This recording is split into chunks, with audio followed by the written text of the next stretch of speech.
harcayamadık, olmadı. Seninle birlikte nefes alamadık. Ne sevgi ne saygı ne aşkın var, artık her şey yarım yamalak kaldı. Tadını çıkara çıkara aşk yaşayamadık, seninle bu sevgimiz yandı. Günahıma girersin, bu böyle olmaz. Ağzından çıkanı kulağın duymaz. Dediklerin hiçbir birini tutmaz.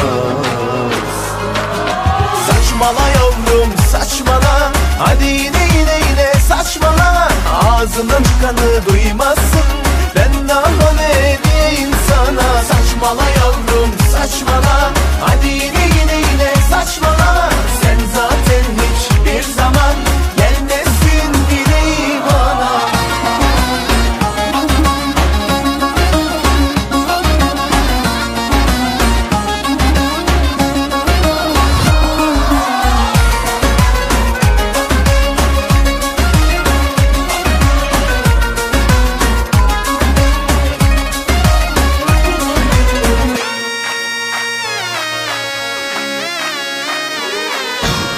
Seni hiç ağlayan adam gördün mü?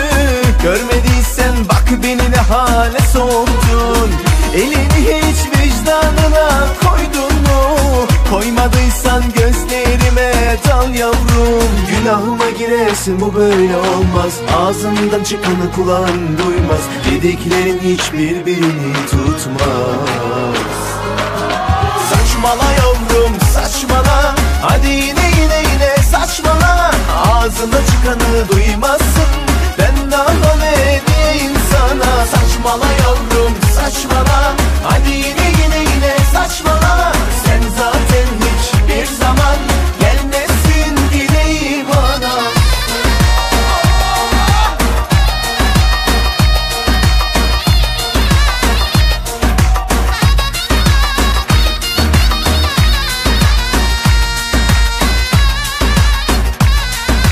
Saçmala yavrum saçmala, hadi yine saçmala. Ağzında çıkanı duymaz.